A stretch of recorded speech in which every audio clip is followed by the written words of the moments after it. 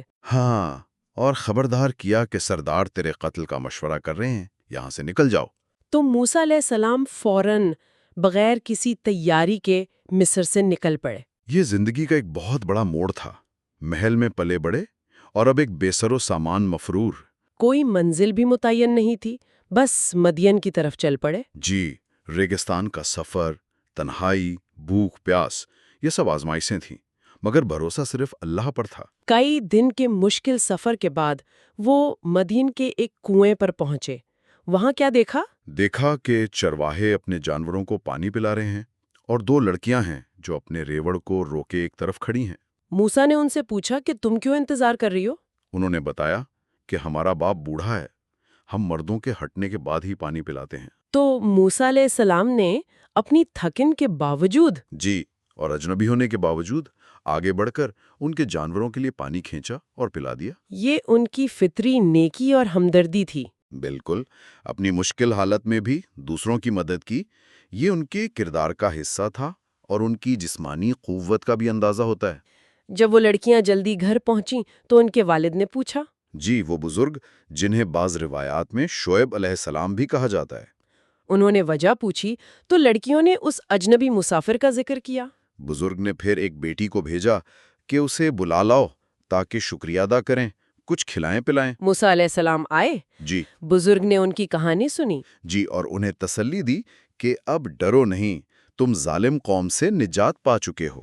یہاں اس بزرگ کی شخصیت بھی بہت متاثر کن ہے، مہمان نوازی، شفقت اور انسان شناسی۔ بالکل، انہوں نے موسیٰ کی صلاحیتوں کو بھانپ لیا۔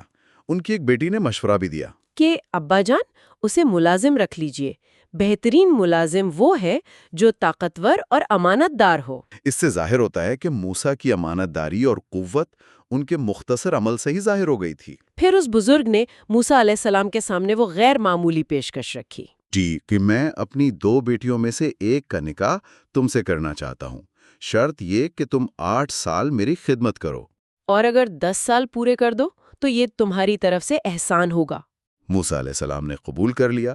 یوں ایک بے گھر مسافر کو مدین میں ایک گھر ملا، خاندان ملا، ایک پرامن زندگی کا ٹھکانہ مل گیا۔ یہ مدین کا قیام اصل میں نبوت کی ذمہ داریوں کے لیے ایک طرح کی تربیت تھی۔ اچھا، کیسے؟ یہاں انہوں نے صبر سیکھا، ذمہ داری سیکھی، اور شاید چرواہے کی زندگی سے مخلوق کی قیادت کے گر سیکھے۔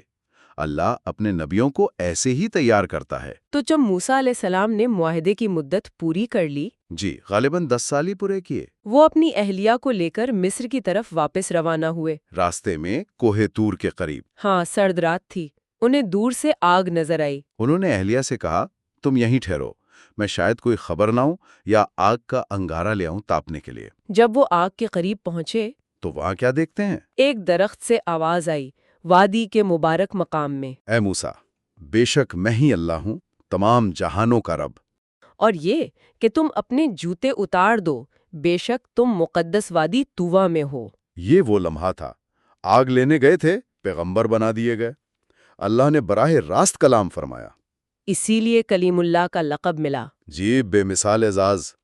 اللہ نے انہیں توحید کا حکم دیا، عبادت کا، نماز کا، اور فرمایا، میں نے تمہیں اپنے لیے منتخب کر لیا ہے۔ پھر اللہ نے پوچھا، اے موسیٰ، تمہارے دائیں ہاتھ میں یہ کیا ہے؟ عرض کیا، یہ میری لاٹھی ہے، ٹیک لگاتا ہوں، بکریوں کے لیے پتے جھاڑتا ہوں، اور بھی فائدے ہیں۔ حکم ہوا، اسے زمین پر ڈال دو۔ جو ہی ڈالا، وہ ایک دوڑتا ہوا سانپ بن گئی۔ موسیٰ ڈر گئے۔ اللہ نے فرمایا، اسے پکڑ لو اور ڈرو مت، ہم اسے پہلی حالت پر لوٹا دیں گے۔ پھر دوسرا معجزہ، اپنا ہاتھ گریبان میں ڈالو۔ وہ بغیر کسی بیماری کے سفید چمکتا ہوا نکلے گا۔ یہ 2 بڑی نشانیاں تھیں، کس لیے؟ فرعون اور اس کی قوم کو دکھانے کے لیے یہ نبوت کی سچائی اور اللہ کی قدرت کا ثبوت تھیں، خاص طور پر اس معاشرے کے لیے جو جادو میں بہت آگے تھا۔ ان نشانیوں کے ساتھ پھر واضح حکم ملا۔ فرعون کے پاس جاؤ، وہ بہت سرکش ہو گیا ہے۔ اتنی بڑی ذمہ داری! موسیٰ علیہ السلام نے دعا کی۔ جی دعا کی، اے میرے رب، میرا سینہ کھول دے، میرا کام آسان کر دے، میری زبان کی گرہ کھول دے، تاکہ لوگ میری بات سمجھ سکیں اور میرے بھائی ہارون کو میرا مددگار بنا دے۔ تاکہ ان کی کمر مضبوط ہو، وہ ان کے کام میں شریک ہوں۔ یہ بڑی دانش مندی تھی۔ اور اللہ نے ان کی دعا قبول فرمائی۔ اے موسیٰ، تمہاری درخواست منظور کی گئی۔ اب دونوں بھائی موسیٰ اور ہارون مل کر تاریخ کے سب سے بڑے جابر حکمران کے سامنے جانے والے تھے۔ وہ فرعون کے دربار پہنچے، اپنا تعارف رب العالمین کے رسولوں کے طور پر کرایا۔ جی، اور مطالبہ کیا کہ بنی اسرائیل کو ان کے ساتھ جانے دو، فرعون تو تکبر سے بھرا ہوا تھا، پہلے تو احسان جتانے لگا کہ ہم نے تمہیں بچپن میں پالا، پھر قتل کی یاد دلا کر دبانے کی کوشش کی۔ آخر میں مذاق اڑاتے ہوئے پوچھا، اور یہ رب العالمین ہے کون؟ یہ تھا حق اور باطل کا کھلا ٹکراؤ۔ فرعون اپنی خدائی کے دعوے میں اتنا گم تھا کہ کسی اور رب کا تصور ہی نہیں کر سکتا تھا۔ اس نے پیغام کو رد کیا، دھمکیاں دیں۔ جب موسیٰ نے کہا کہ وہ نشانیاں لائے ہیں تو فرعون نے چیلنج کیا کہ پیش کرو۔ وہ اسے جادوگری کا مقابلہ بنانا چاہتا تھا۔ بالکل۔ موسیٰ علیہ السلام نے اپنا عصا زمین پر ڈالا، اور وہ دیکھتے ہی دیکھتے ایک بڑا اژدہا بن گیا۔ فرعون اور درباری ڈر تو گئے، لیکن فرعون نے فوراً کہا، یہ تو بڑا ماہر جادوگر ہے۔ الزام لگا دیا کہ یہ ہمیں ہماری زمین سے نکالنا چاہتا ہے۔ وہ حقیقت ماننے کو تیار ہی نہیں تھا، ہے نا؟ جی نہیں، کیونکہ اس سے اس کی اپنی طاقت کو چیلنج ملتا تھا۔ اس نے فوراً مقابلے کا اعلان کیا، ملک بھر سے بڑے بڑے جادوگروں کو جمع کرنے کا حکم دیا۔ تاکہ لوگوں کے سامنے موسیٰ کو شکست دے۔ مقررہ دن آیا، بڑا مجمع تھا۔ جادوگروں نے فرعون سے انعام کا وعدہ لیا اور اپنا کام شروع کیا، رسیاں اور لاٹھیاں پھینکی۔ اور لوگوں کی آنکھوں پر جادو کر دیا۔ وہ سب سانپوں کی طرح دوڑتے محسوس ہونے لگے۔ منظر اتنا زبردست تھا کہ خود موسیٰ علیہ السلام نے بھی دل میں کچھ خوف محسوس کیا۔ تبھی اللہ کی وحی آئی، ڈرو مت، یقیناً تم ہی غالب رہو گے۔ جو تمہارے دائیں ہاتھ میں ہے اسے ڈال دو۔ یہ ان کی ساری کاریگری کو نگل جائے گا۔ یہ محض جادوگر کا فریب ہے۔ یہی فرق ہے معجزے اور جادو میں۔ جادو نظر کا دھوکہ ہے، معجزہ حقیقت کا ظہور ہے۔ جب موسیٰ علیہ السلام نے اپنا عصا ڈالا، وہ ایک عظیم اژدہا بن کر ان سارے جعلی سانپوں کو نگل گیا۔ یہ اتنا واضح تھا کہ جادوگر جو خود فن کے ماہر تھے فوراً سمجھ گئے کہ یہ انسان کا کام نہیں۔ وہ بے اختیار سجدے میں گر پڑے اور پکار اٹھے، ہم ہارون اور موسیٰ کے رب پر ایمان لائے۔ یہ تو فرعون کے لیے بہت بڑی شکست تھی، ذلت تھی۔ جنہیں وہ اپنا ہتھیار سمجھ رہا تھا وہی ایمان لے آئے۔ فرعون غصے سے پاگل ہو گیا، سزا کی دھمکی دی۔ لیکن وہ جادوگر اپنے ایمان پر قائم رہے۔ یہ حق کی طاقت تھی۔ اس شکست کے بعد بھی فرعون اور اس کے لوگ ایمان نہیں لائے۔ جی نہیں، اللہ نے ان پر کئی اور نشانیاں بھیجیں، طوفان، ٹڈیاں، جوئیں، مینڈک، خون۔ مگر وہ سرکشی کرتے رہے۔ آخر کار اللہ نے موسیٰ کو حکم دیا کہ راتوں رات بنی اسرائیل کو لے کر مصر سے نکل جائیں۔